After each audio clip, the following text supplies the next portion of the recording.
Thank you, Ed Dunsavage Trio.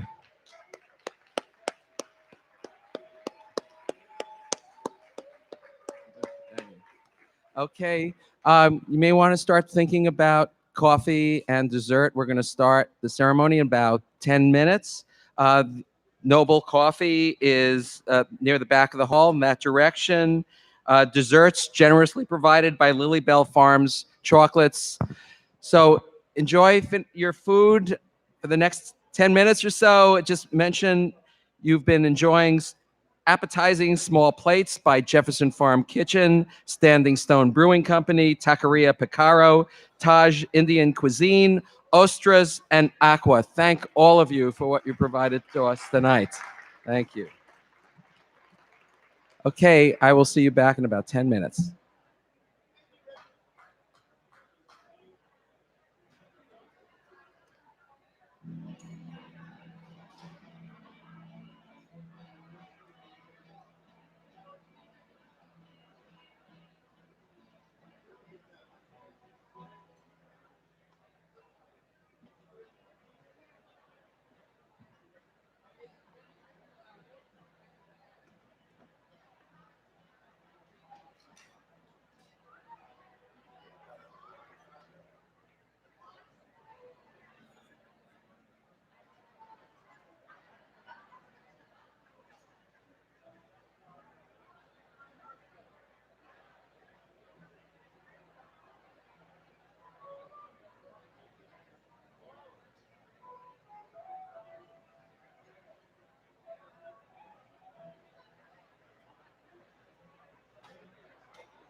Okay, everyone. Ready to begin? Welcome, everyone, to the 18th Annual AIFF Awards Night. So, before I turn the stage over to tonight's hosts, this is my one chance to thank the folks behind the scenes who put on this mammoth, spectacular show. I am, and I think we all are, incredibly lucky that AIFF has such an amazing and talented staff. They introduced many innovations this year, including a brand new ticketing system, color catalog, a sonic pre-show, and rolled them out flawlessly.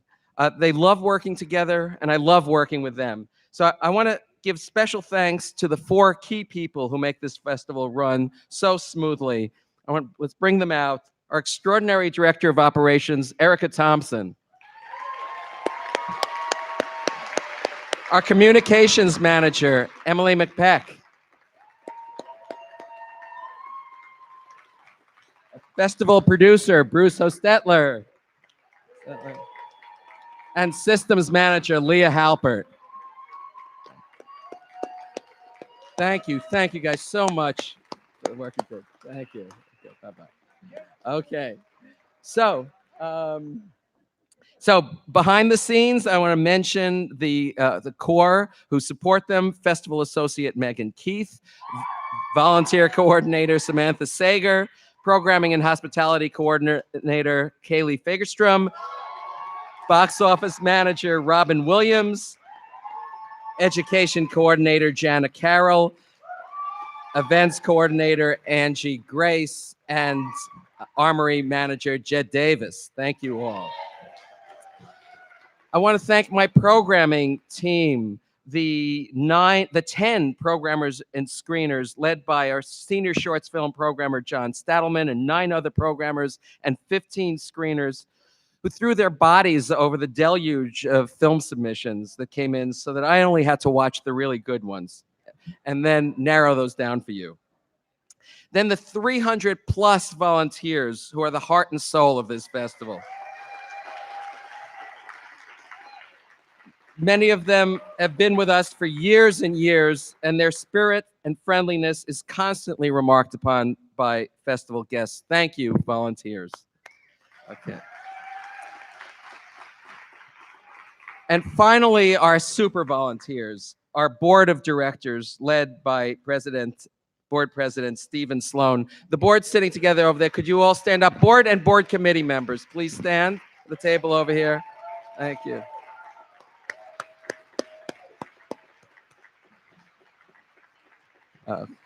Okay, I can't avoid it any longer. I have to introduce Warren Etheridge, our host. Okay. Warren Etheridge is a successful producer, published author, a staged playwright, a veteran festival programmer, and much sought-after public speaker. He's conducted over 3,000 interviews on page, on screen, on stage, and several of them here at AIFF, including this morning's rousing talkback with the cast and crew of Phoenix, Oregon. In the fall of 2017, he launched a 30-week screenwriting program at the University of Washington. He's the co-founder and curator for the Walla Walla Movie Crush, a director of the Auburn Adventure Film Festival, and shorts programmer for the Seattle Jewish Film Festival. And that's a very abbreviated version of Warren's very eclectic bio. So now Warren is returning from exile and taking back his rightful throne as MC of the awards night. Please welcome Warren Etheridge.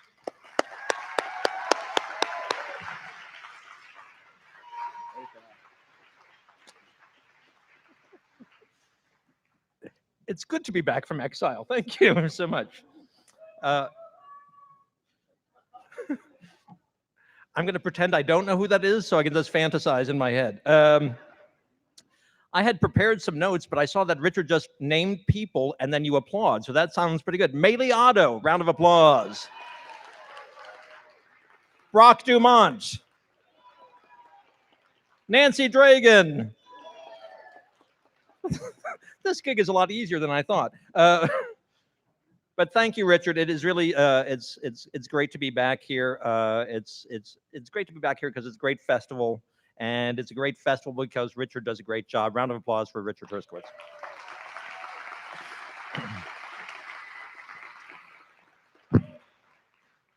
It is a pleasure and an honor to be back. Richard alluded to it. Usually it takes the festival 2 or 3 years to forget the last time I hosted and then bravely invite me back. So I'm very grateful for that opportunity. I'd like to, at this time, give a little shout out to Courtney Sheehan, who had this job for the last 2 years.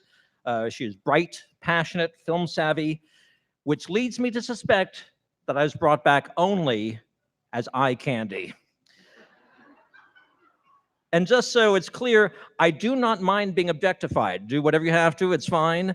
You don't just do anything to get this body. You do absolutely nothing at all.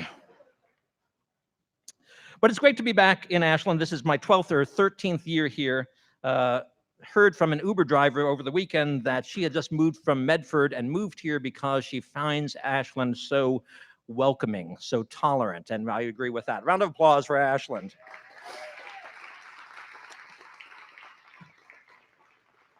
And it got me wondering, because I have felt that vibe for a dozen years now. What is it about this city? And I couldn't put my finger on it. And then Friday afternoon, we were coming out of a screening at the Varsity, and walking down the street, I'd say it's around 4:20, and I got a whiff, a very strong whiff of why the city might be so chill. It's like Matthew McConaughey has hotboxed Ashland every afternoon. I don't know. It's true, people. I'm sorry. It is a lovely city, but I have to point out that Ashland does have its seedy underbelly as well. At night, I have seen roving gangs of teen theater geeks just running wild in the streets, throwing down an iambic pentameter, and then a stage combat workshop breaks out, and it's crazy, crazy. That's why they need, if you haven't seen it, the Ashland Culture of Peace Commission. I love that Seattle isn't even left-leaning enough for that, but the Ashland Culture of Peace Commission, and then I saw a couple of people outside getting in an argument as how to spell women with an E, an X, or a Y. I have no idea. But one of the great reasons to come back to Ashland, of course, are the filmmakers and the VIP in attendance. A round of applause for the filmmakers.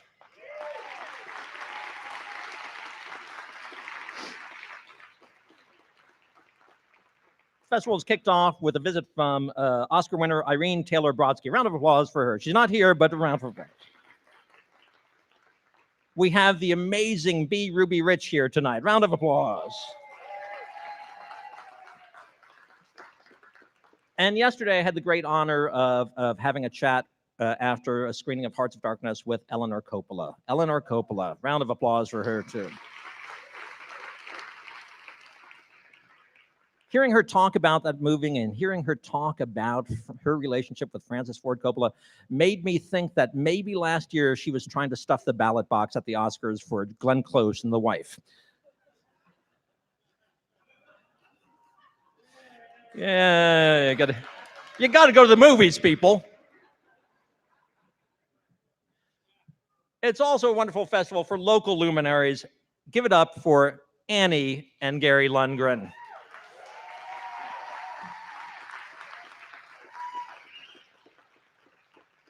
They shared the world premiere of their fourth feature film, Phoenix, Oregon. How many people saw that and loved that film? Terrific movie, great cast. And if you haven't seen it, Gary has walked around all weekend with every single member of the cast he possibly could, somehow emulating Adrian Grenier, emulating Mark Wahlberg, doing, I don't know, but he's walked around with an entourage and bless him for it. But it is a great cast. Jesse Parejo is here. Jesse, if you haven't seen it,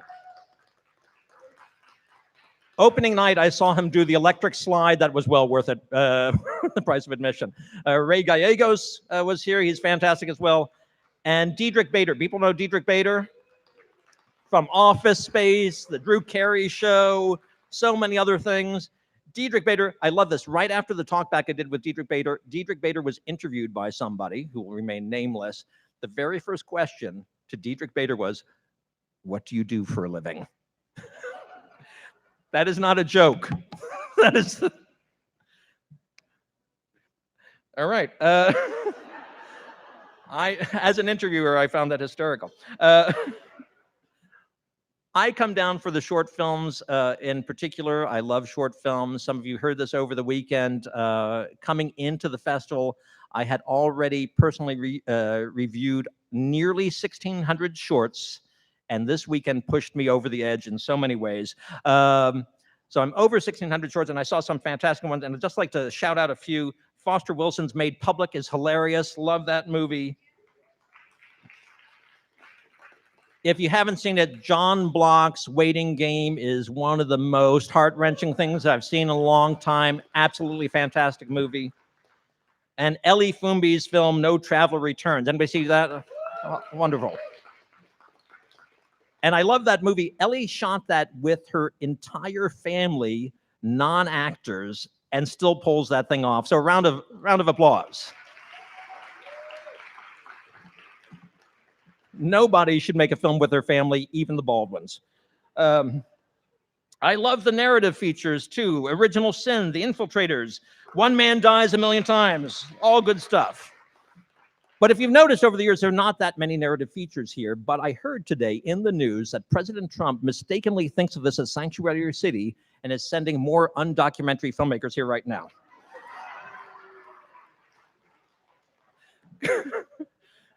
That is the tamest political joke I can tell. I'm sorry. And the documentaries, of course, are fantastic. For the Birds, Finding Bobby. Spoiler alert, I found her. She's here. She's lovely. It's not Searching for Sugarman. She's here. And From Baghdad to the Bay. I was just going through the Fs. Now, in the past, I've gotten into a little bit of trouble for saying that maybe possibly that some of the documentaries are a little on the sad-making side here in Ashland. And I thought it would be unfair for me to make that joke again. So instead, I went and talked to people who were watching movies over the weekend and asked them about their favorite documentary, and I wrote down a few of my favorite quotes in response to that. I will not name the films. I'll just give you the quotes. These are direct, actual quotes. "I didn't know I could do it, but I cried for nearly 90 minutes. It made me question every major decision I've made in my life. I love the film and its strangely positive spin on child trafficking." None of those made up. So we're going to move on to the actual awards. I know, it's time. And a lot of MCs are really fond of saying this thing that you are all winners. You're all winners. Round of applause, you're all winners. And if you believe in a multiverse with infinite parallel universes, I suppose that is true. But I'm here right now, and we are in one realm, and there will only be one winner per prize. So good luck to you all. Thank you so much. Nope. Yep. I could do that. See, now I have to get to a script, which is a little terrifying. The first award, just making sure I'm right, is for Best Short Documentary. The jurors in this category are a native of Oregon. Gina Liebrecht has been an independent filmmaker in the San Fran area for the last 20 years. She co-directed and edited 2 documentary features with the acclaimed documentarian Les Blank, and most recently co-directed and edited Ai Weiwei, yours truly, about the world-renowned Chinese artist Ai Weiwei. I made a competing documentary, It's My Way or the Ai Weiwei. It was hanging out there, sorry. Paul Sturts is co-director of the True False Film Fest, which he co-founded with David Wilson in 2004.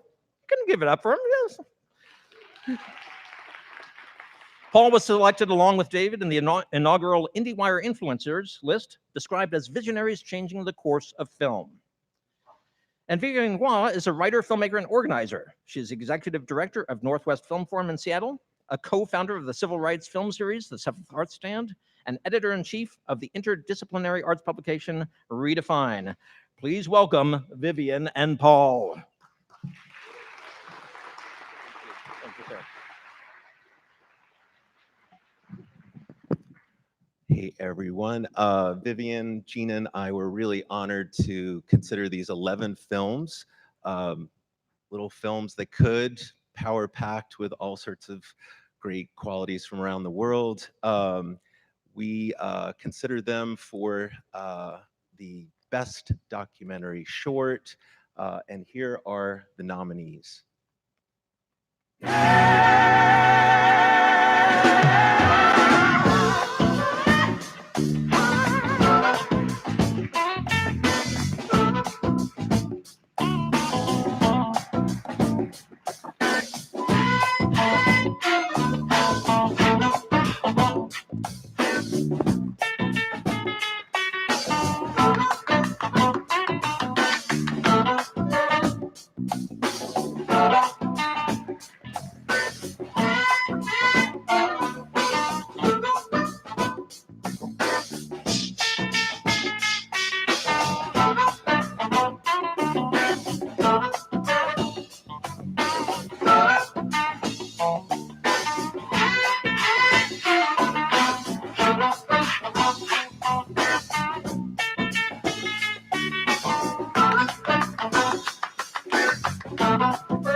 Paul was kind enough to move the microphone down for me. Give it up. So we have two prizes to give in this category. First is our special jury recognition for short documentary. With curiosity, sympathy, and beautiful cinematography, this film traces the ethereal nature of a flame. Sorry. It unfolds candidly through a series of testimonies revealing uncertainties of truth and the challenges of holding others accountable. We present our special jury recognition prize to Forest on Fire. Woo! The directors Reed Harkness and Reed, if you're here, come to the stage.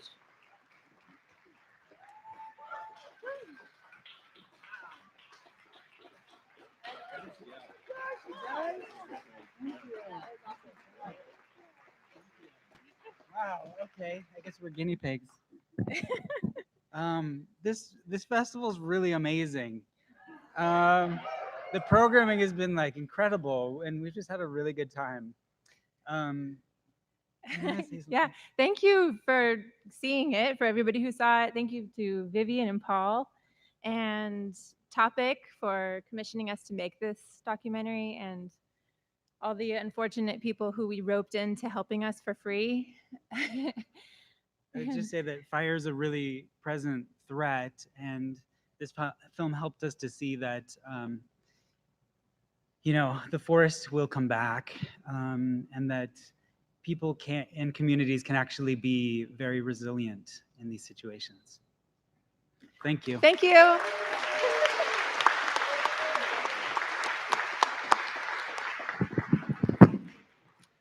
And now, the award for the Best Documentary Short. Using sumptuous imagery from the past and present, this film is an exquisitely crafted cinematic journey through one Broadway dancer's dream. An opera house in the middle of the desert. I think there's some shudders of recognition. Marta Beckett tells her story with an intimacy and honesty that is timeless. We present the award for Best Documentary Short to Dust Devil.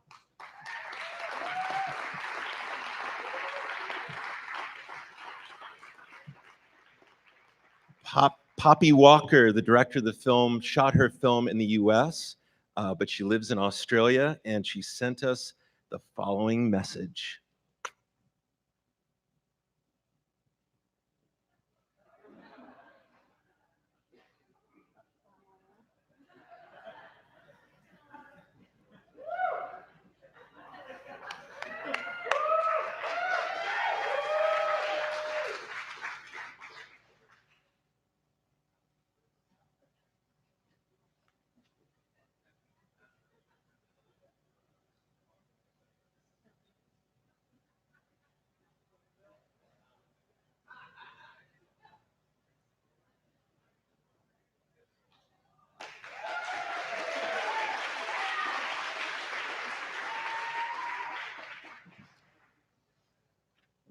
A woman of few words.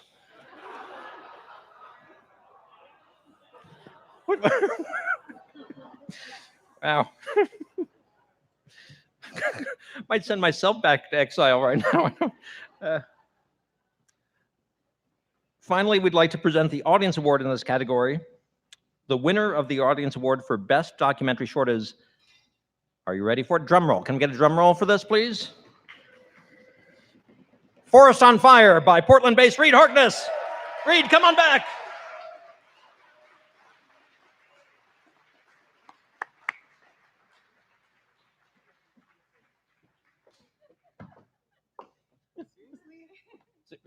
Yes, seriously. Okay. Wow, thanks everybody. This is cool. Okay.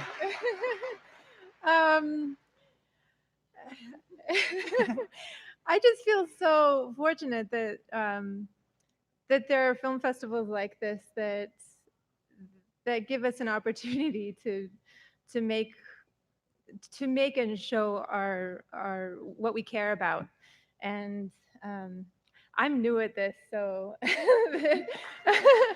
I'm really excited to do more.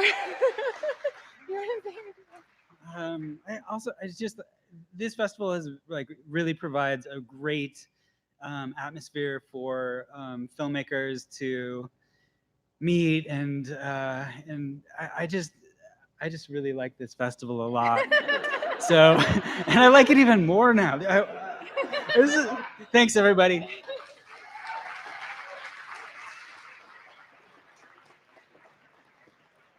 How many people saw Forest on Fire?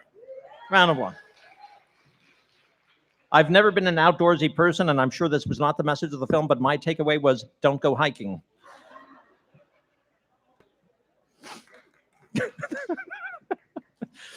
Next up, the Narrative Short Awards. Here are the jurors in this category. Martin Jones is a CEO at Metro East Community Media. I like that it includes the URL here for them. Jones has produced feature films, special sitcoms, and national TV spots. Dr. Kara Ogburn is Film Festival and Education Director for Milwaukee Film, which hosts the Milwaukee Film Festival, a 15-day festival boasting annual attendance around 80,000 for over 300 films, and she operates a historic Oriental theater year-round. Mike Irwin has developed or co-financed 20 film projects with partners such as New Line Cinema, Warner Brothers, and HBO, among others. Most recently, he executive produced A River Below, which screened last year at AIFF and currently streams on Netflix.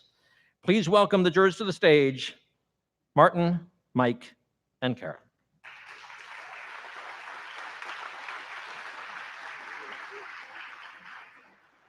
Good evening, Ashland.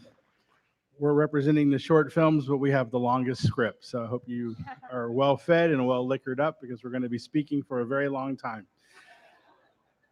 And I'm punting and ad-libbing. I'm a little jealous because we have this script, but mine just says 2 minutes comment. So in all seriousness, Richard, you're a mensch, and I really appreciate all the work that you and your crew do. It's a wonderful festival. I can see why Movie Maker magazine has singled this out as one of the most special film festivals in the country, and it truly is. I really enjoy my time here. This is my third time being honored to be a part of the jury, but only my second time here in person. And I always have like this thing where Richard is like the puppet master. He pulls these people together. We don't know each other, and Kara and Mike and I watch these films in our own, fortress of solitude, and then we vote, and then Richard does some magic, and then we get on the phone. And the fun thing that happens for me as a juror is when I get to interact with the other jurors. And Kara and Mike are incredible. Mike and I have like 50 mutual connections and have crossed paths in the past. So that's really cool to meet somebody that I've been on a journey with and reconnected here. And it's because of festivals like this that we get a chance to do this and to be re-energized and meet new filmmakers. One of the filmmakers that did a short my first year, I actually went and produced one of his films. So that's magic. That's what AIFF in Ashland is all about. And so I was supposed to talk about the jury experience. I want to thank Richard and the crew for including me. I'd love to come back in the future sometime. And I really enjoy meeting all the filmmakers and my fellow jurors who have a much better script than me. So I hope that was a decent ad lib. Richard and I used to live in Virginia together, and I'll end on this. An old preacher there once said, "Blessed are the brief, for they shall be invited back." I'm Marty Jones. Thank you.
So before we actually offer our award for Best Narrative Short, we do want to acknowledge an additional film with a special jury recognition. The film that we are honoring represented excellence in a lot of the categories that the Academy of Motion Picture Arts and Sciences recognizes.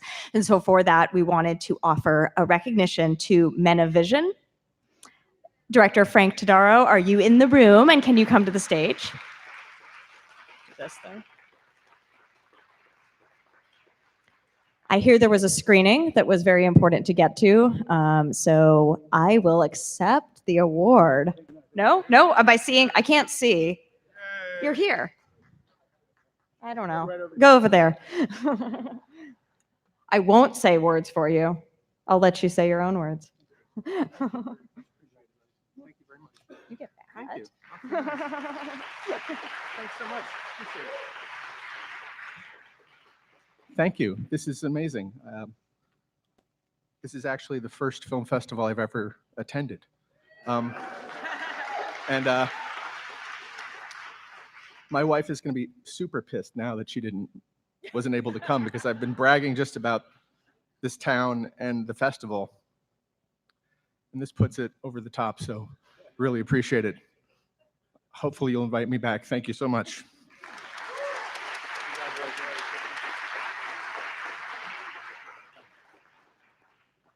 Good evening. As I was driving here tonight through downtown Phoenix, Oregon, I was thinking how great these narrative shorts really were. They were all really fantastic. And now for our grand jury winner. The narrative shorts jury prize goes to Miller and Son.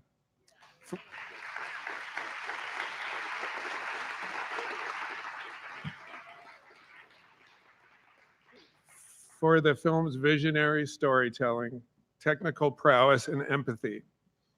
This is a vital and beautiful film that has the potential to start conversations about identity, trans folks, love, and family. This film has the power to affect hearts and minds. And now if Asher Jelinski, the director, is here, would you? Oh, there you are. Oh my God, you're jumping the gun. Congratulations, that was beautiful. Hi. Thank you so much. I really appreciate it. Thank you to Ashland, and thanks to everyone who makes this festival happen. I know there's a lot of people and a lot of hands and minds at work, so I really appreciate it. I also want to share this award with all the people who helped to make this film possible. Filmmaking is really a collaborative medium, so I couldn't have done it with the entire team behind this. I really want to give a special thanks to our lead, Jesse James Keitel. It was really important to me to cast someone who is non-binary or trans in this role, and I'm really grateful to Jesse's dedication to the role. So thank you, everyone. I really appreciate it.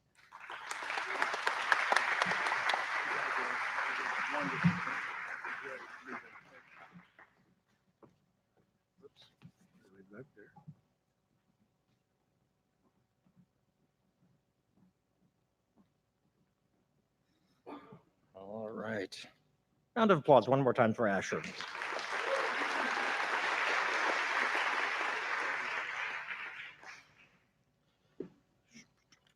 Okay. Next up, this is a special one. The next up is the Jim Teese Audience Award for Best Short Film. And for those of you who have been here at the award ceremony before, may know that Jim and I have had a running, call it what you will. Battle is too strong, but we enjoy each other's company a great deal. And this award is something special. Audience awards are always very special because it's something that you guys actually vote for. It really is a vote of the people, and I love that. I produced one short film that's in the festival this year, The Phantom 52. It's not necessary. Thank you. And Jim texted me earlier today to say that he hopes it wins because then I will have to look at his name every day for the rest of my life in my house. Bless him. But he can't be here. So instead, it is a great pleasure to introduce Dina Matthews, who along with Jim, her husband, has been a friend and supporter of the Ashland Independent Film Festival since the very beginning. Jim and Dina have been generous sponsors of the festival through their companies Project A and Ashland Home Net, and they have solved many technical dilemmas and crises for the festival since the beginning, including Jim's last-minute solution for the festival's Wi-Fi needs in all of our festival venues this year. Round of applause for that. So please welcome Dina Matthews.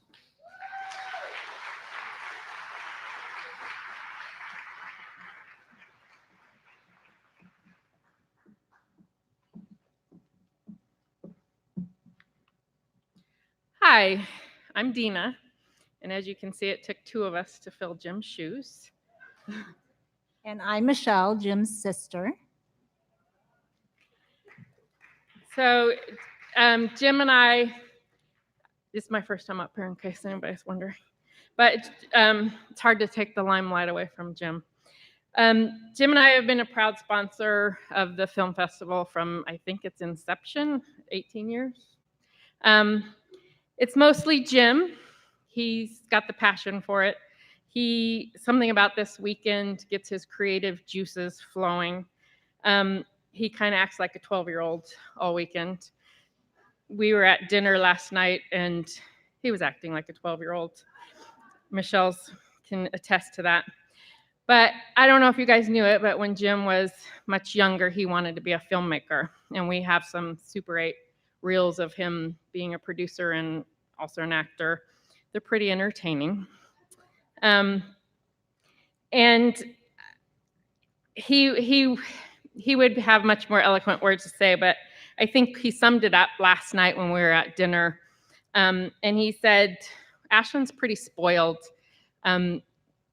We went to the Phoenix, Oregon film. We sponsored that film. And he said, we don't really think much of it when two filmmakers from LA come to Ashland. They fall in love and they move here. And now they live here. And it's kind of normal for us. So it's been a privilege to be part of something special, just like Ashland. And I'm really pleased that I could present this award with my sister. And she's got a couple words.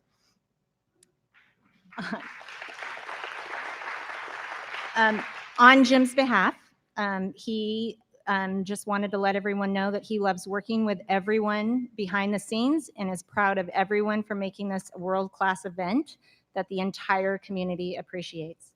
Jim wishes he was here tonight. This is the first award ceremony he has missed, but he is responding to the needs of another community board right now and sends his regrets. And I am up here so that I can take a Jim selfie without Jim, but with all of you and Dina. Okay. Oh, Come on. wait, one more. Here we go. Okay. And now what we've all been waiting for, the 2019 Jim Teese Audience Award for Best Short Film goes to Miller and Son. Asher, you can come back up to the stage.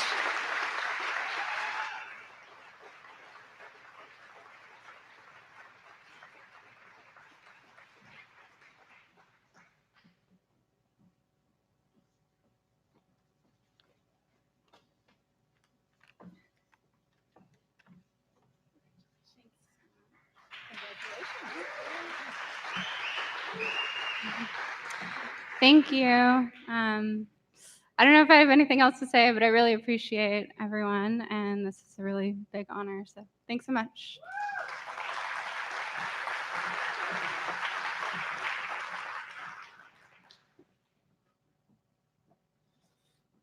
Guess I see a pattern here. Everybody wins too. And I understand why Jim and I get along so well, because we're both acting like 12-year-olds most of the time, so that's great. Our next award is funded by the Equity Foundation, the brainchild of a longtime festival supporter, Emily Simon. And you can applaud for her right now, because she deserves it. Emily is a Portland and Medford criminal justice attorney who has dedicated her professional career to fighting for the rights of juveniles against oppression. That's for her, not oppression, right? Okay, good. She created both the AIFF Pride Prize, given to an emerging student filmmaker whose film advances LGBTQ+ awareness, and the Pride Award, given to an established and important LGBTQ filmmaker. In the past, Barbara Hammer, Jenny Olson, and Zachary Drucker have won the award. Barbara Hammer passed away this year, and so we'd like to pay tribute to her with this image of her proudly hoisting her Pride Award in 2016. Barbara, we miss you. To present the award to this year's Pride Award recipient, I'd like to welcome to the stage the amazing Emily Simon.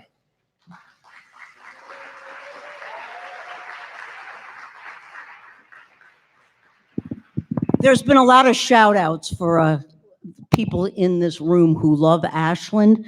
I'd like to hear a shout out right now for people in this room who love anybody, anywhere, who considers themselves to be either a sexual minority or a gender non-conforming person or a person in transition.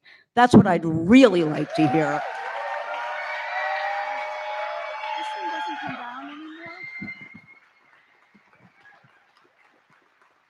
Thank you. And that's why I am so proud, on behalf of the Equity Foundation, to be able to give a Pride Prize year after year after year at the Ashland Independent Film Festival. Because in a certain way, I think that this prize has actually been visionary for the changes that it has made. Last year, we had Zachary Drucker here, who actually is on Transparent and who was and is, excuse me, a transgendered activist.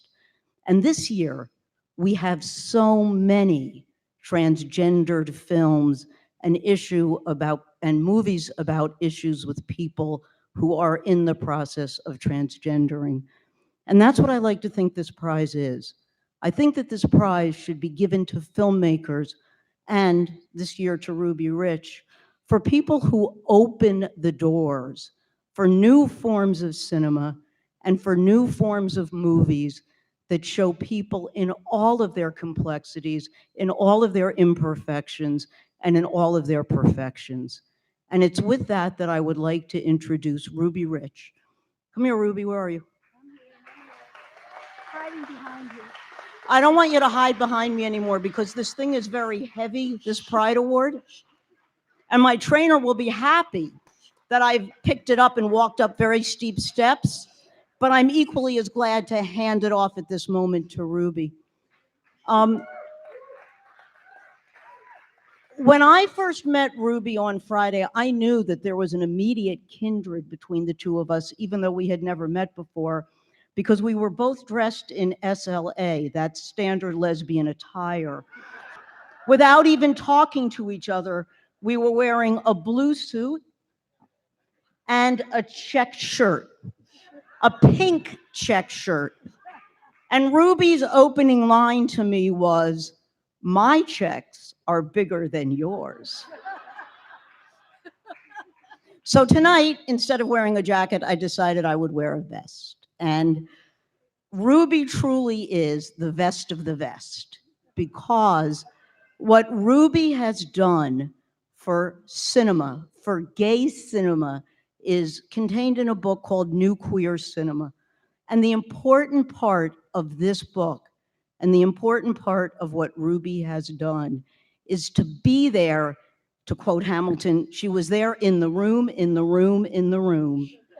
And it was because of Ruby in her job as both critic and professor and funder that so much new queer cinema is out there. When I was growing up, you couldn't even see two women kissing, let alone see the types of movies that we get to see today that shows actual sex and actual pleasure and actual healthy relationships made by queers, for queers, and also for the general audience.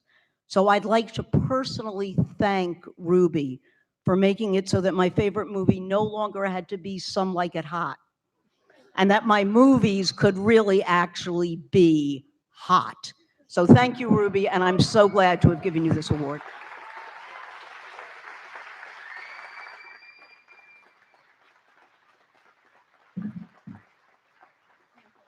Yeah. She's a very hard act to follow. Actually, you know, it's a great honor to be here, to receive this award, and to meet this incredible force of nature, Emily Simon, and to be here in Ashland where the audiences are incredible. It's been such a treat to see these films that I curated with the Ashland audiences. It's really been fun, and it's really made them come alive again. And we need these films. Let me just say, when I first coined the term new queer cinema, it was 1992. It was the last year of the 12 years of the Reagan-Bush presidencies. And it was great to see those years go away and then look where we are now. I think we need sustenance more than ever, and we need films that can lead us out of the darkness more than ever.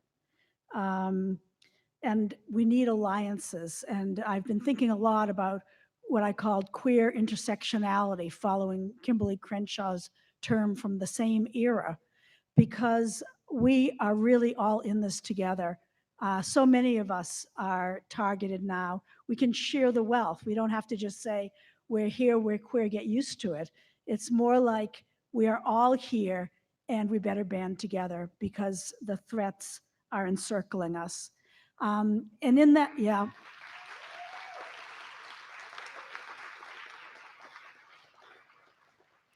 We need the films that fight on our behalf. We need the films that analyze what's going on. And we also need the films that really lift us up and boost morale and remind us that there's still time left to have a party. So what the hell? Thank you, Ashland. Thank you, Emily Simon. Thank you to the Film Festival and to all of you. It's a pleasure.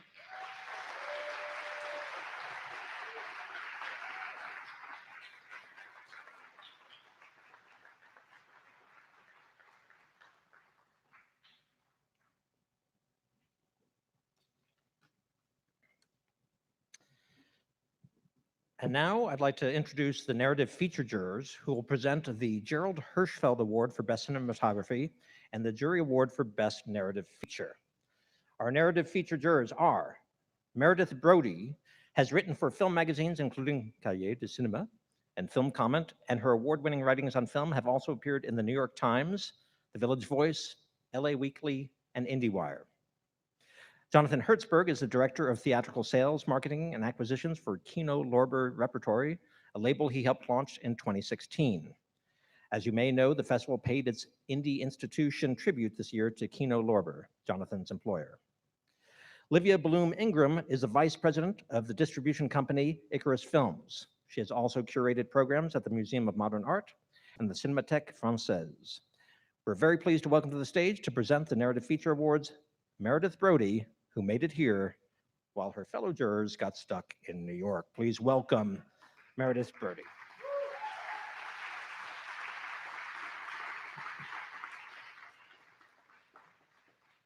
I knew that Ruby would be a hard act to follow, but who knew from Emily Simon? Actually, one of my favorite credits is that I was the flower girl at Ruby's wedding.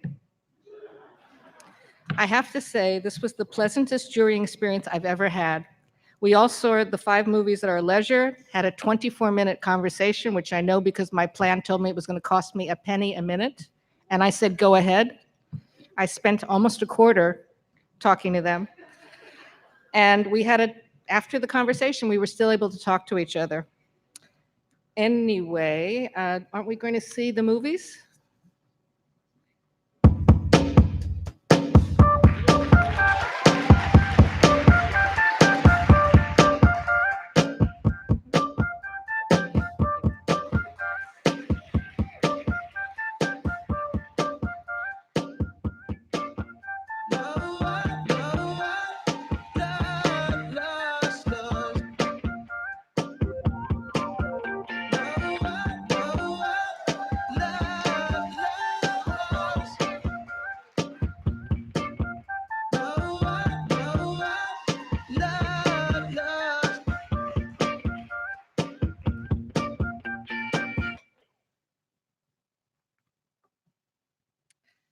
Before announcing our jury awards for Best Cinematography, I would like to announce the film we are giving special recognition to in this category.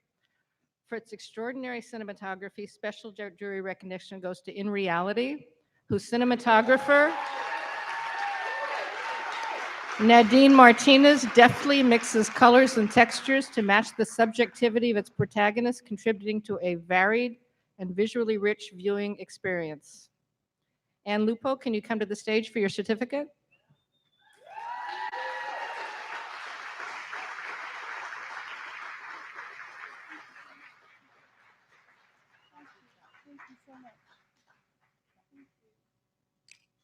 Thank you all so much. Thank you. Obviously, this is going straight to Nadine Martinez, my DP, who has been my lifelong collaborator. She shot every film I've made, and it just was an absolute collage of our friendship to make this movie, to take the words out of her mouth. And so proud of her. So thank you. Thank you.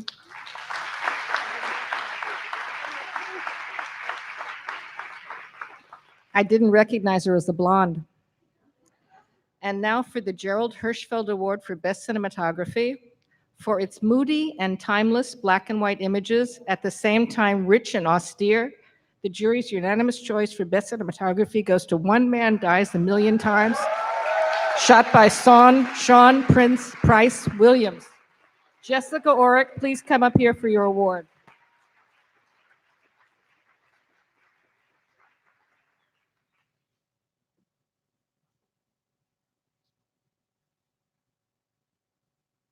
Thank you guys very much for coming to see the film. Thanks to Ashland. Thanks to Sean for shooting this movie.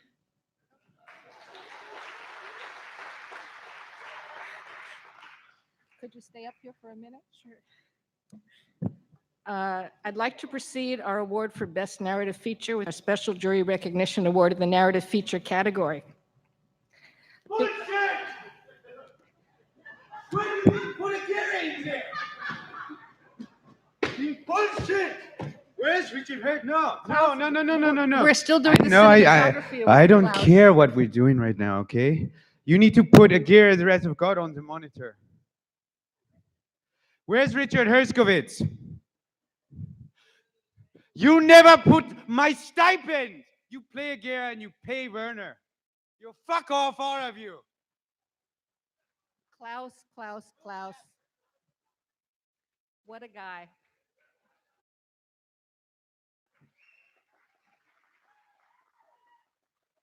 For its moving and poetic script, assembled from a variety of mid-20th century Russian sources to remind us that the future of the planet depends on not forgetting the past, the jury awards special jury recognition for narrative filmmaking to, big surprise, One Man Dies a Million Times.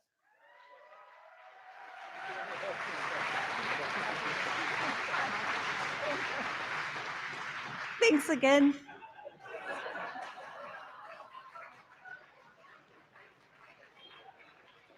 She gets a special award in the short speech category. Okay. And now for the jury award for Best Narrative Feature, featuring smart, darkly funny writing and beautifully modulated, deeply personal performances. Director Amber McGinnis's film about a married hotels clerk relationship with a stand-up comic who comes to her remote Minnesotan town won our hearts and is awarded Best Narrative Feature. Our jury award goes to International Falls, and the director, Amber McGinnis, sent us this video.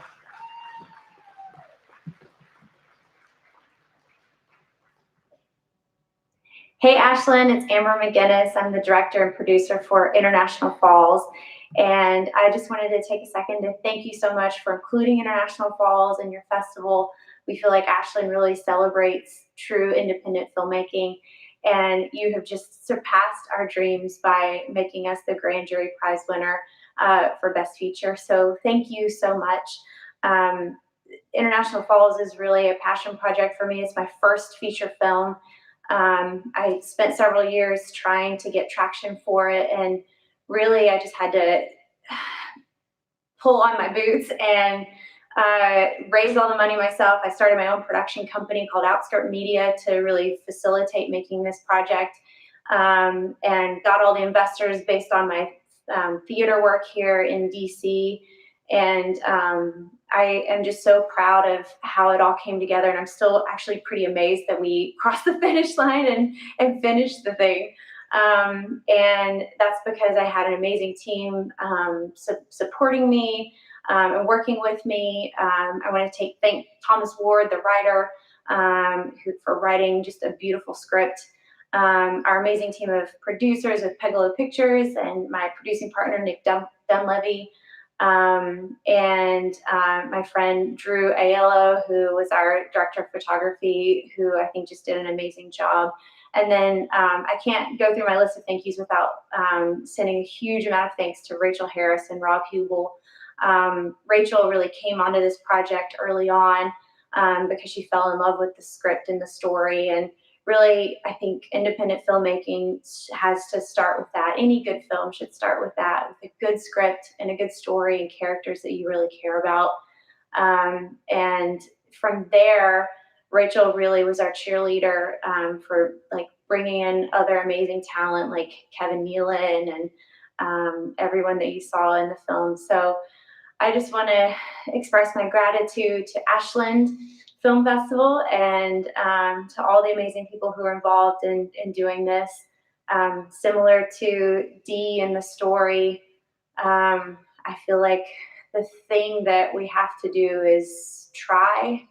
And I just thank you so much for celebrating those efforts and for celebrating independent film. Thank you.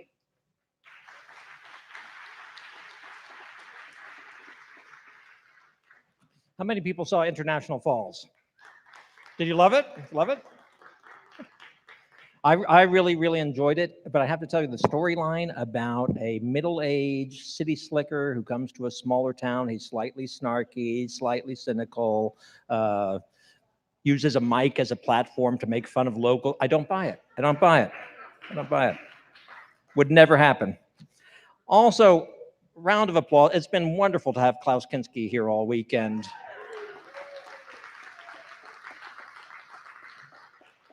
A little heavy on the caffeine, but he's been wonderful. And then, of course, that is actually Andrew Perez. Round of applause for Andrew.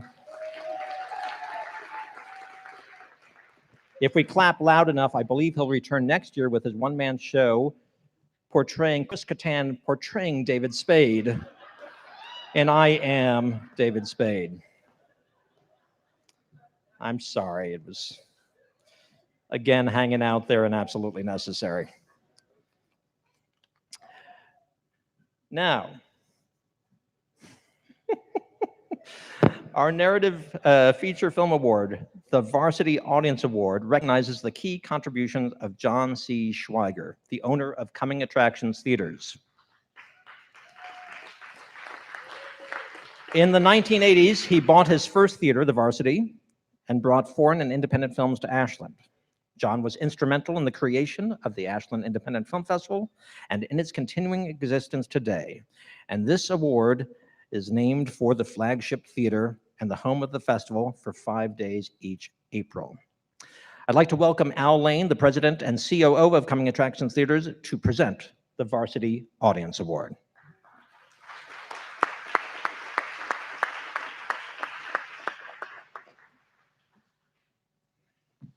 Hello, everybody. I want to thank you on behalf of John. John actually is up in Alaska right now working on our newest project up in Kenai, Alaska. But as Warren said a minute ago, John's owned the Varsity since the mid-'80s, and we absolutely love what you all have done with the AIFF and the film festival. The relationship is wonderful, and we love seeing it grow every year.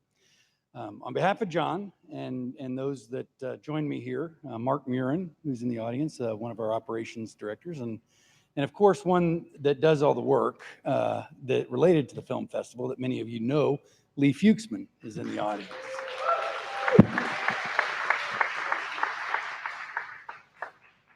All right, well, we would like to, the Varsity Audience Award for the Best Narrative Feature this year, the award goes to Princess of the Road. Producer Sean Austin and lead actor Taylor Buck, could you please come up and get your award?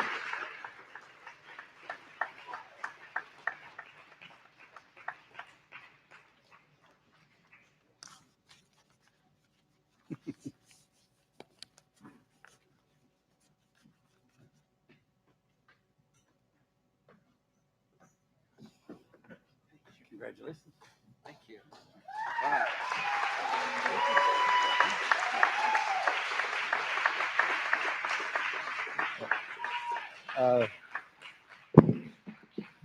I've been telling folks, AIFF, this festival so far is the best run festival, the most fun, the most beautiful festival I've been in this year. So kudos to everyone involved. It really is amazing. You guys run a tight ship.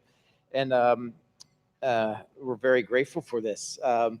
You know, I hope, and I guess this is evidence that this film resonates with everyone because it shows us that those that are marginalized in society, those the homeless and the veterans, those with mental illness, and that as we get to know their story, get to know something about them, that they become human to us, and as they become human, we care, and as we care, we love them, and then we can serve them. And I'm so very grateful for all the talent that came to make this film. My co-writer and director, Max Carlson, who's not here, did an amazing job. Our actors, including Taylor Buck here with me that played Alicia, our hero, and Eddie Gathegi as her dad. Someone had said about the collaborative effort a film takes. It totally does. It takes all that great talent. And I so appreciate all of them coming on board for this project and believing in it and bringing it to life. Thank you for allowing us to be a part of this festival. Thank you for the award, and thank you for everyone who came out to support our movie. Thank you.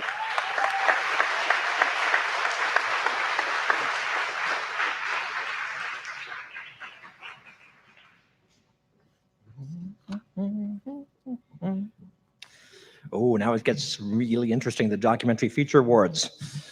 So we turn to the awards for feature-length documentary. There are 2 awards, one for Best Editing and one for Best Documentary Feature.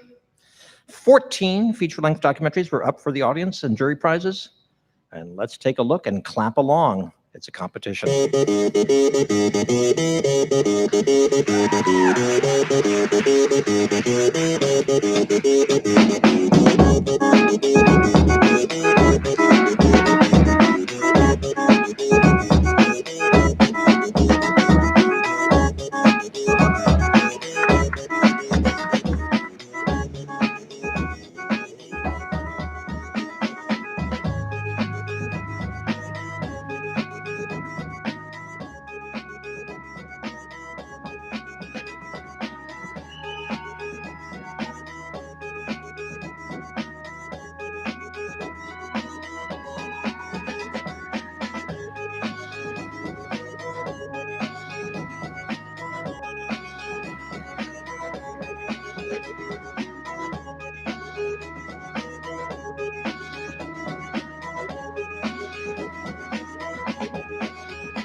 Ashland is so inclusive. It's so nice to see Satanists get their place here, too. So a round of applause for the Satanists in the audience.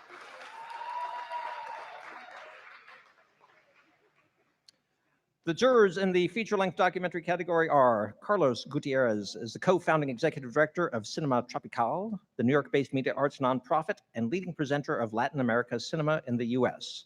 As a guest curator, he has presented films at MoMA, the Guggenheim Museum, and the Film Society of Lincoln Center, among others. Matt McCormick is a longtime fixture in the Pacific Northwest creative community, currently based in Spokane, Washington, where he is a professor of documentary filmmaking at Gonzaga University. Matt's films have screened in venues ranging from the Sundance Film Festival to the Museum of Modern Art and right here in Ashland. Daryl Pierce can wear a scarf better than just about any human I know. He's a longtime film geek, a former senior programmer with the Ashland Independent Film Festival. He has attended Sundance and many other festivals in an ongoing search for excellent and the moving image. Please welcome Matt McCormick and the dashing Daryl Pierce.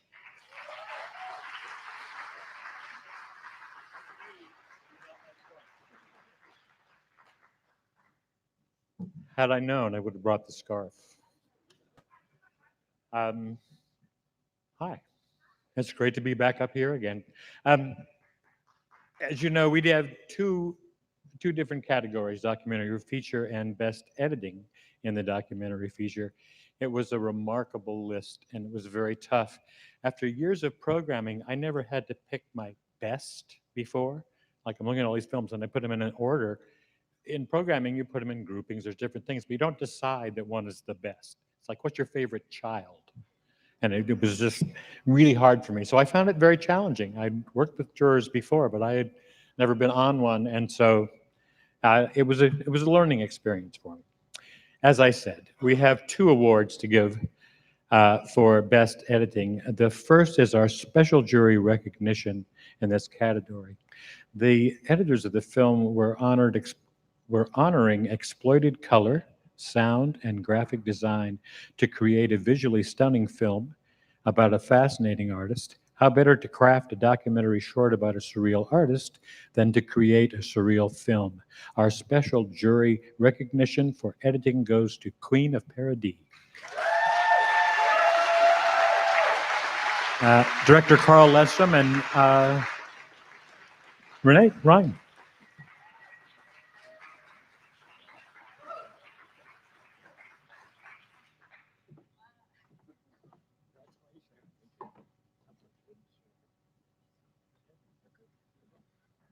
Well, thank you for Ashland for having this.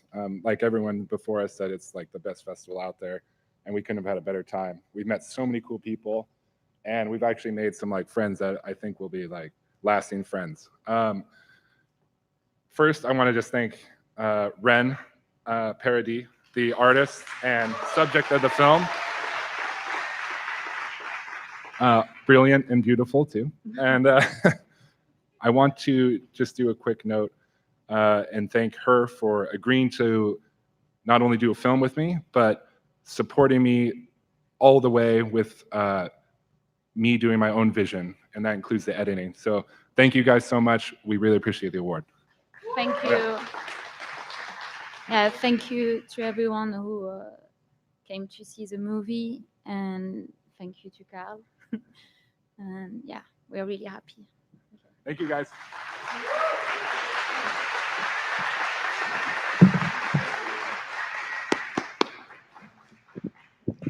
All right, I better adjust this a bit here. Okay, observational cinema, also known sometimes as cinema verite, is a style of documentary filmmaking in which the filmmakers really kind of act as a fly on the wall. They don't get too involved in what's going on. They just are always there with the camera rolling. And that leads to, especially in this day and age of digital cinema, hundreds and hundreds of hours of footage. So most observational films, the stories really come together in the editing process. And that is where the hundreds of hours of footage is inspected closely, and patterns, stories, structures are found that maybe weren't quite visible early on in the process. So with that in mind, the film that we are awarding Best Documentary certainly went through that process, and the Best Documentary Editing Award goes to Pahokee. So Patrick Breslin, please come on up.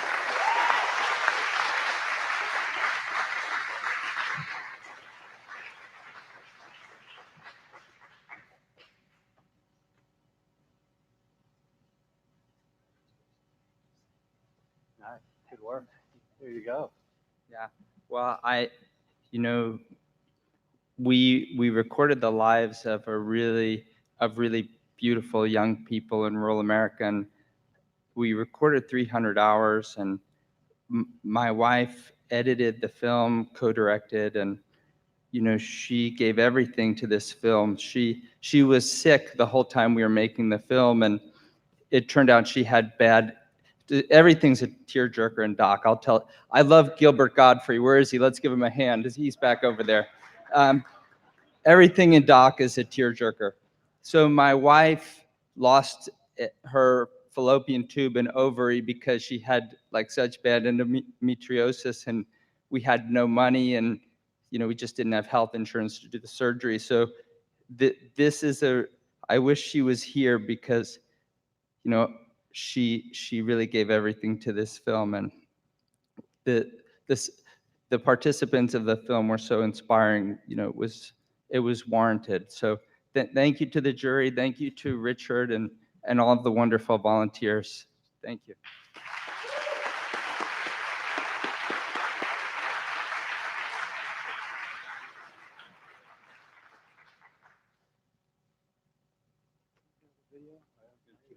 Okay. All right, so we're going to move on to the Special Jury Recognition Prize. There's one film that was very popular here at the festival, a very poetic blend of artistic and political imagery, a very artfully presented film, but also a tragic story. This year's Special Jury Recognition for Documentary Filmmaking goes to the film Grit.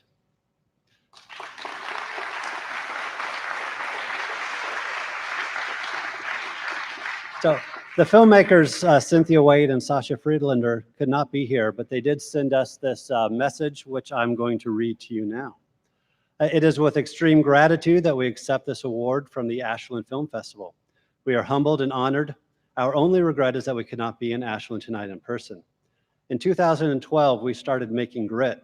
It was a film that took 6 years to make. We followed the survivors of the Lapindo mudflow disaster. In 2006, a natural gas drill struck a vast underground pocket of hot mud in East Java, Indonesia, and the mud exploded on the Earth's surface, creating a tsunami of grit and sludge. 16 villages sunk under 60 feet of mud.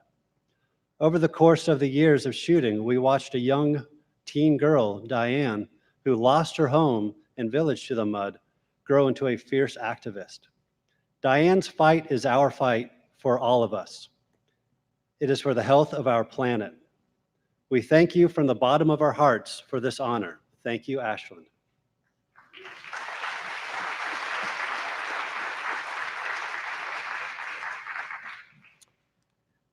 Finally, we would like to award the Les Blank Award for Best Documentary. Les Blank was a longtime friend of the festival. He was here a couple times. I want to say it was I don't remember the year, but he got an Outstanding Achievement Award. And many of his people who have worked with him also live in Ashland. So we had a special place for Ashland, for Les here in Ashland. And I want to acknowledge tonight that the son of Les Blank was here with one of the films in this category. His film is Why Can't I Be Me Without You? Harold Blank, could you stand? Thanks, Harold.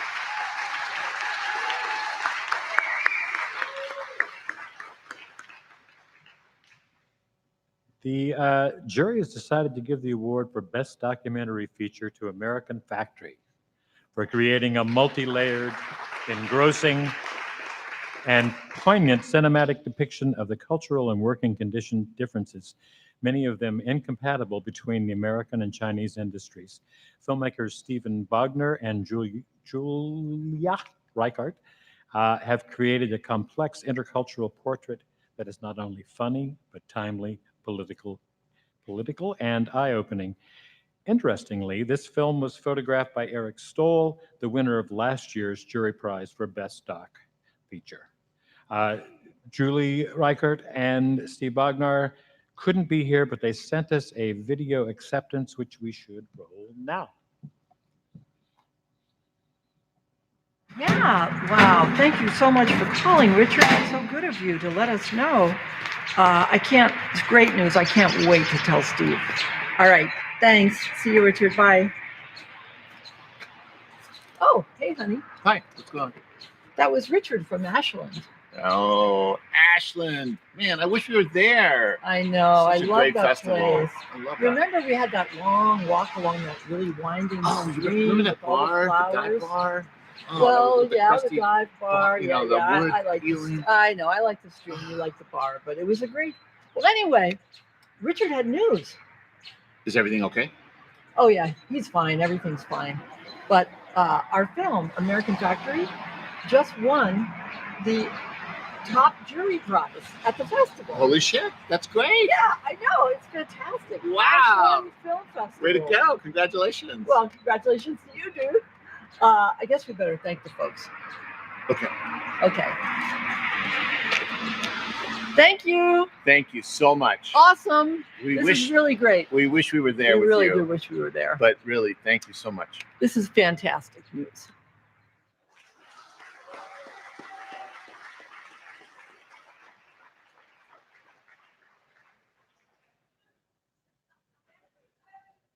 I know.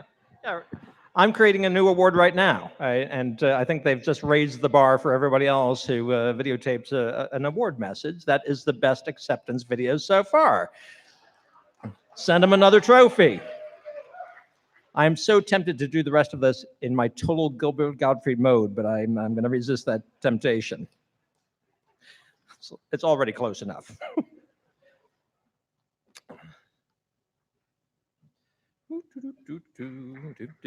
Thank you. I just thought I'd read for a while. No, that's good. Here we are.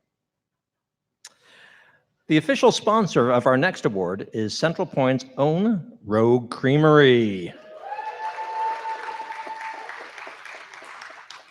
Back in 2001, before he began making cheese for a living, David Grummel's volunteered for the Ashland Independent Film Festival and ended up behind the wheel transporting filmmakers coming to the first annual AIFF.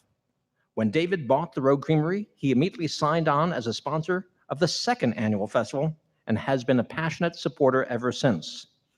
The Creamery is internationally acclaimed, and their support of the Ashland Independent Film Festival is legendary, as is their cheese. Here to present the Rogue Creamery Award for Best Documentary is Tom Van Voorhees, the retail manager and cheesemonger at Rogue Creamery. Tom Van Voorhees. Thank you. Hi, I'm not David Gremmels, but I play him every few years at the Ashland Independent Film Festival. I'm Tom Van Voorhees. I came here about 11 years ago from New York City, and I bring greetings tonight from my wife, Stacy, who many of you know from AIFF and the Ashland Farmers Market, the Rogue Valley Growers and Crafters Market. So a lot of familiar faces here. Stacy wishes she could have been here too. When I got here, we came because I got a new job at a really cool cheese place. And immediately, I think I started in around February, the AIFF was part of what we did. It was just, and you know, we do this. And it's such a cool event, and it really dovetailed with our family because before we moved here, my wife had already been to Sundance supporting one of Barbara Hammer's films. And so she saw this opportunity and immediately volunteered, and it turned into a job. And so our family connection, in fact, our son Oliver's back there, he has voluntarily or not volunteered, voluntold to help. And I think he made a short film for launch a few years ago. And he also brought back from science class one of the most appropriate film festival jokes. When you have this many film industry people that have come so far and are just here for a short time, he said to me, "Dad, what did the photon say to the bellboy?" "No thanks, I'm traveling light."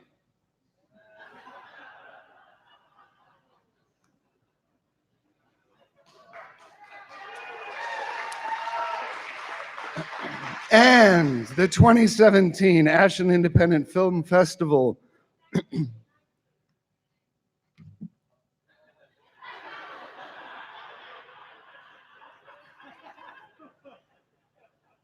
I'm glad someone's listening. And the 2019 Ashland Independent Film Festival I should scan a little ahead before I say the word.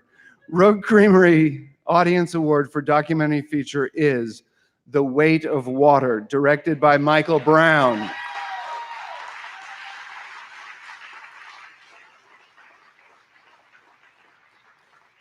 Michael couldn't be here tonight, but I thought someone should bask in the adulation for all the hard work that he did, so I held for that applause. Michael couldn't be here tonight, but we do have, about 5 hours ago, we got the following message. Hi, hello, Ashland. So delighted to hear about the Documentary Feature Audience Award. It means the world.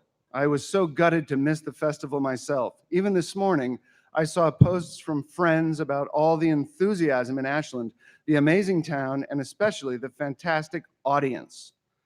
It looks like everything was as good as it gets in the world of film festivals. On behalf of the whole team, and especially my wife and producer Julia, and our extraordinary star, Eric Weinmeier, thank you all so much. With this award, you are about to make our entire team so happy. I say that because I put secrecy until this announcement is read. I think I'll wake them up now. Congratulations, The Weight of Water.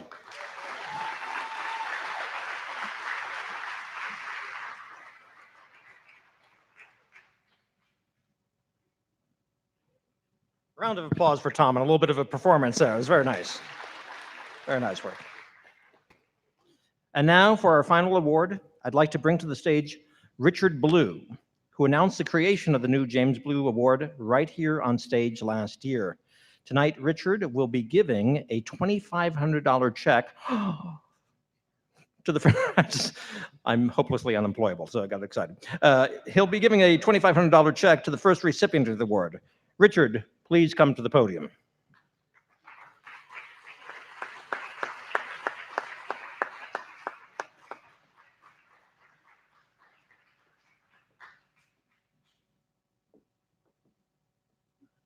Oh my goodness, this has been a long evening and I won't keep you very long, although I'd like to. As I said, my name is Richard Blue. I'm the younger brother of James Blue. And the question always comes up, well, who is James Blue? And those of you who might have seen last year a film by Dan Miller at the University of Oregon called Citizen Blue, which is about my brother's life as his development as a cinematographer. He worked mainly between the 1960s and 70s. He died at a very young age of 49 in 1980. During that very short time, he had a remarkable career as a filmmaker, feature-length films, documentary films, participatory films, and many of these won awards. He was an University of Oregon graduate, one of the first Americans to go to the Institute for Higher Cinematography in France, where he spent 2 years learning the French approach to film. And his first feature-length film was made in Algeria during the Algerian fight for independence from France, called The Olive Trees of Justice. And with good luck, we are restoring that film now and will be in distribution hopefully by the end of this year. This film won the first Critics' Prize at the Cannes Film Festival. He went on to come back to the United States and make films for George Stevens Jr., who was then head of John Kennedy's film division of the U.S. Information Agency under Edward R. Murrow. He made a number of films for USIA, none of which were ever seen in the United States. Probably the most prominent one of these was The March, which was a 32-minute documentary of the March on Washington, including a good part of Martin Luther King's famous "I Have a Dream" speech. This film was named to the Library of Congress National Registry of Historically Significant Films. He also made a film for USIA again called A Few Notes on Our Food Problem, which was nominated for an Academy Award and was, again, never seen in the United States. So in some ways, he was a very talented, provocative, innovative filmmaker, but his work was never seen in this country. He went on to become an educator. He was a founding faculty member at the American Film Institute in California, at UCLA, and later was the first director of the Rice University Media Center, and ended up his career at SUNY Buffalo under Jerry O'Grady's Media Center. But he taught all over the world. He taught in France, he taught at the British Film Institute, et cetera, et cetera. So he was an educator, and finally, he was also a researcher of film. He did 72 audio taped interviews of film directors who used non-actors. There was a mention earlier today about non-actors. My brother loved using non-actors in his films. It was very interesting. 6 of these were actually written up and published when he was a contributing editor to Film Comment, an early film magazine that got started back then. You can learn more about my brother at James Blue, University of Oregon.ed, and look at the James Blue Project. They've done a wonderful job. And Professor David Frank has also put up a very recent digital display of the march, not only of the film itself, but all of the fights and the issues that emerged around the film when it was made, and the efforts to have it not shown to audiences around the world, which was eventually overcome. So I'm very pleased to be here tonight in recognition of my brother's work. He laid his 95 boxes of film and teaching materials and log diaries, film diaries, all were kept by Gerald O'Grady, who died just a couple of weeks ago. And in 2013, several things happened. The National Archives restored the march and was shown during the 50th anniversary of the march. I got a call from Jim Fox and Richard Hertzowitz at the University of Oregon saying, "We heard about your brother. We'd like to archive his materials." And at the same time, a guy named Barry Strongen, who was a student of my brother's, set up a website called Remembering James Blue. And Jim Ivory, who was a student with my brother at the University of Oregon, mentioned, "Have you ever heard of Jim Blue?" to several people here in Oregon. So everything converged, and I created the James Blue Alliance, and I'm very proud to present the first James Blue Award tonight. The criteria for this award are as follows. The film, which exemplifies, it goes to first or second directors of emerging, we call it emerging directors. They have 1 or 2 films under their belt, whose films exemplify the filmmaking values of my brother, James Blue.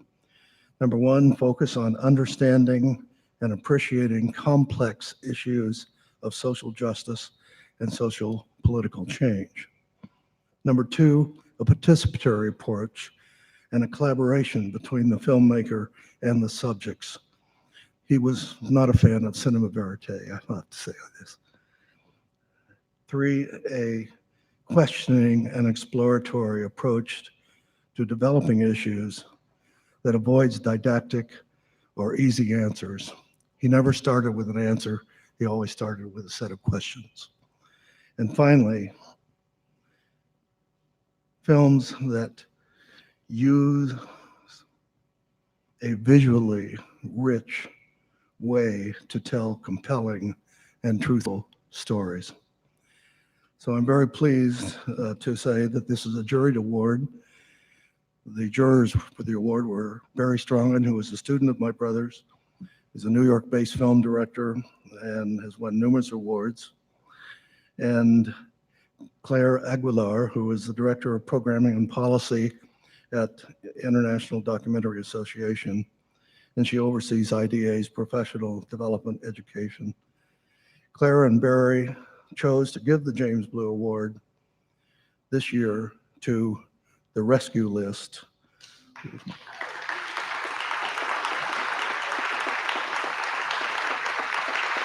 And I think they're here tonight. Directors Elisa Fidele and Zachary Fink, who I've met earlier and really had some great conversations with. And let me tell you what Claire and Barry wrote. We believe James Blue would have greatly admired The Rescue List. The story about rescuing children who have been sold into bondage by their families is compelling, Kwame, who is a central figure in the unrelenting search for boys on Ghana's Lake Volta and its surrounding banks, brings to mind the iconography of a Western with a hero protagonist set out to right a wrong and bring kidnapped children back to safety. The complexity of the relationships, the parents and the tribal leaders, the children, and the boys to each other, and the issues addressed through them are rich and complex. And I would like to present this award to Zachary and Elisa now. Thank you so much. We're so honored. Thank you very much. You got it. Thank you. I should add, in addition to this wonderful trophy, there is $2,500 I think that they've already gotten.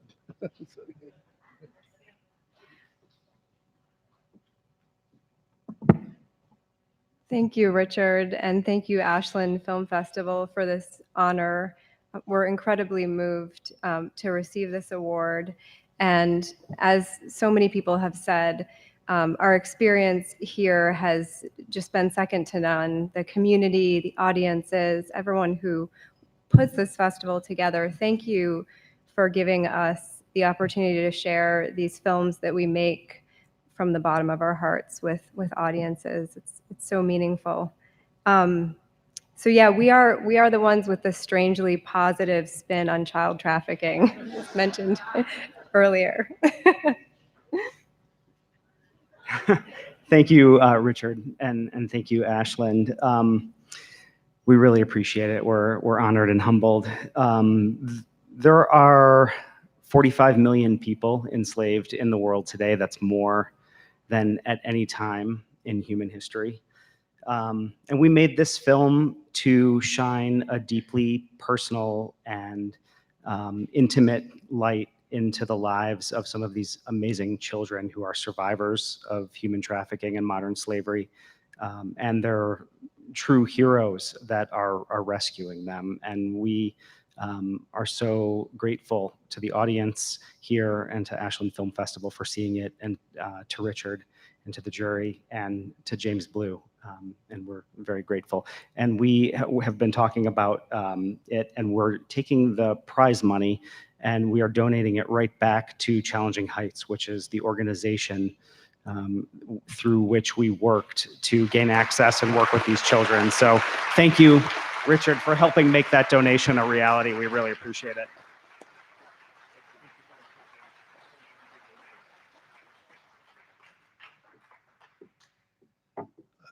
This is my second attendance here, and I really appreciate the friendships that I've developed. And I want to thank especially the people, because I'm reaching that point where it's hard for me to walk. I really appreciate the drivers who have volunteered to take me to the Armory or to the different places, and my wife, Susan, who's with me. You guys are just fantastic. And I also want to bring greetings from Vero Beach, Florida, not far from Pahokee. So those who know Florida, you'll recognize that I'm coming from a very warm climate to a very cold climate right now. But I'm a native Oregonian, so it doesn't bother me too much. Thank you so much.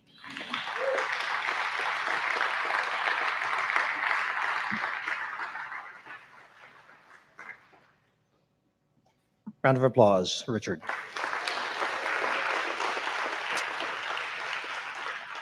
I think he actually took my script with him, so I'm going to have to wing this.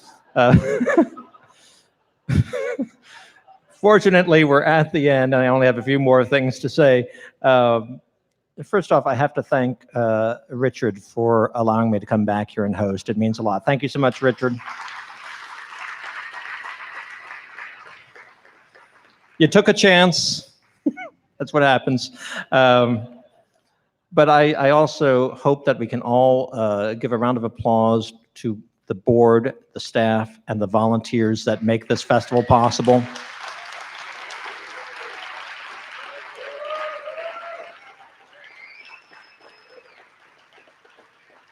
I have been coming here for, like I said, 12 or 13 years, and the reason why, and I've said it many times before, is that it is my absolute favorite film festival outside of one that I run myself. I think it's special, it's dynamic, it's powerful, and the power of the festival is similar to the power of film itself. It has the power to change minds and open hearts and represent and welcome all and create love for all, and that is a very beautiful thing. So a round of applause for the Ashland Film Festival.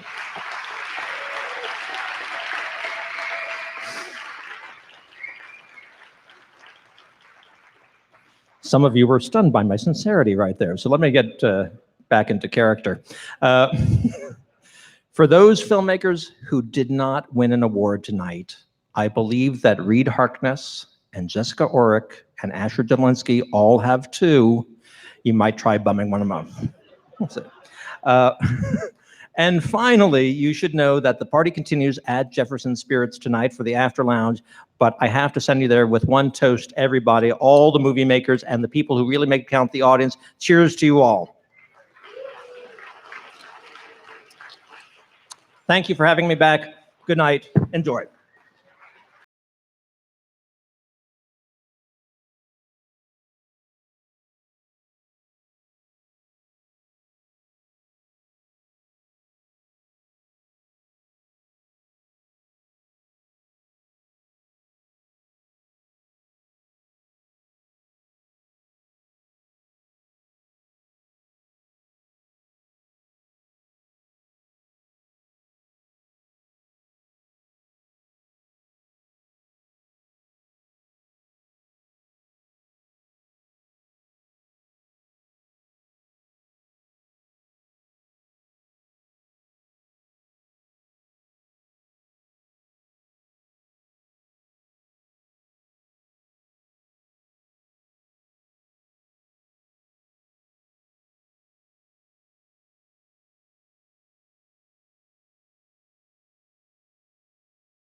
Hello, humans. cooler nights and the changing colors of the leaves remind us that fall is here and winter's on its way. But before you settle in, here's a few tips for around the house to prepare for the upcoming season.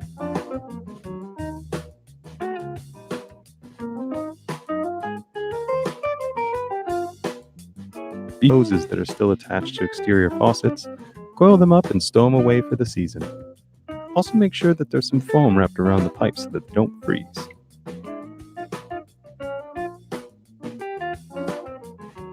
Let's take a look inside. Changing the ceiling fan direction to spin clockwise can help pull hot air down into the room. Try spinning in a counterclockwise direction as you move throughout the house. It's not only fun, but it helps power the energy dome that keeps us all safe. Go ahead and unlock one of your interdimensional cabinets and take a look around for that smoke detector. Okay, here it is. As long as it has a stage 3 power crystal, you should be fine. Pop that right back in there and put it right back where you found it. Repeat the unlocking ritual and check in on that vortex orb that keeps you rooted in a 3-dimensional reality.